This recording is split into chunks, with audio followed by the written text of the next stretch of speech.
Jupiter is the largest planet in our solar system. It has a surface gravity 2.5 times the Earth. And the planet's gravitational pull, combined with its great distance from the Sun, are two of the reasons why Jupiter has so many moons.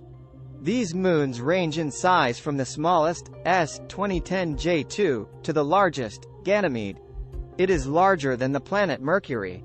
Yeah, you could learn more about the mysterious gas giant and the other wonders of the universe with Magellan TV. Check out the Jupiter Enigma and discover what lies beneath this scorching hot cloud. Magellan TV contains the richest and most varied scientific content on any platform.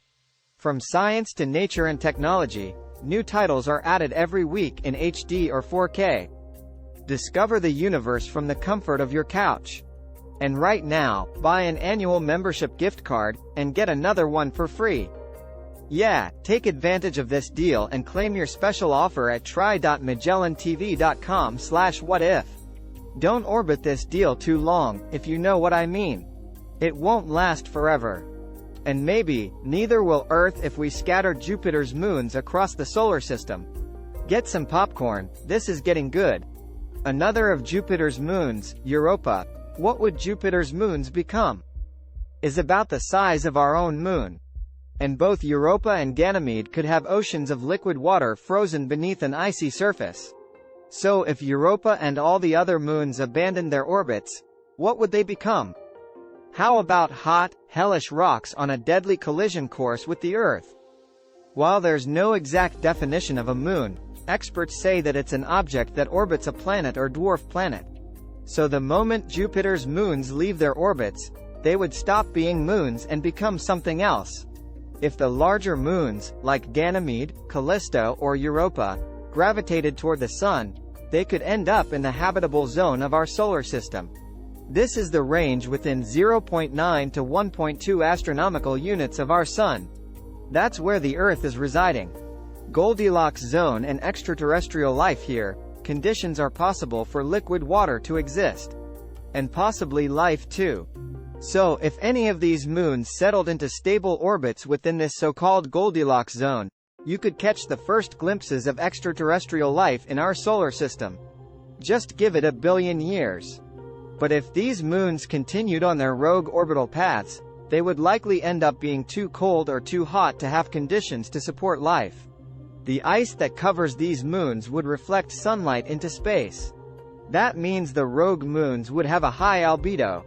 This would create a vicious cooling cycle as the sunlight would reflect instead of heating the icy surface of the moons. That means instead of the ice melting, more ice would form, which would lead to more cooling and more ice. And so on. On the other hand, there could be an equally unstable warming cycle. Water vapor is a greenhouse gas that traps heat in the atmosphere, just as carbon dioxide does on Earth. The hotter the planet, the more water would evaporate. That would lead to more water vapor and more heat. But more on that in a minute.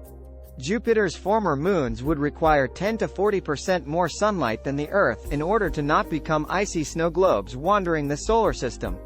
Plus, the help of other greenhouse gases like carbon dioxide. And maybe some volcanic eruptions. But too much help and that rapid warming effect could kick in, leaving the former moons hot and uninhabitable. Then what? Well, now you'd better start to worry. Jupiter's moons on a collision course with Earth. These 79 rogue objects could end up on a collision course with us. At 2 kilometers, 1.2 miles, wide, the smallest moon, S2010 J2, would cause damage wherever it collided. But if any of the larger moons hit the Earth, you'd be doomed. Scientists say that if an object with a width of 96 kilometers, 60 miles, collided with us, it would wipe out all life on Earth. And sorry to say, Jupiter has many moons that meet this deadly criterion. Your only hope would be that our planet could potentially catch one or more of the moons in our gravitational pull. But that hope would be short-lived. Life on our planet would become difficult. Or impossible. Higher tides would render the coastal regions uninhabitable. You'd experience massive and more frequent tsunamis, earthquakes and volcanic eruptions. These eruptions would spew out dust and toxic gases that would block out sunlight. But on the bright side, you'd now have 2 or more beautiful moons in the night sky to admire.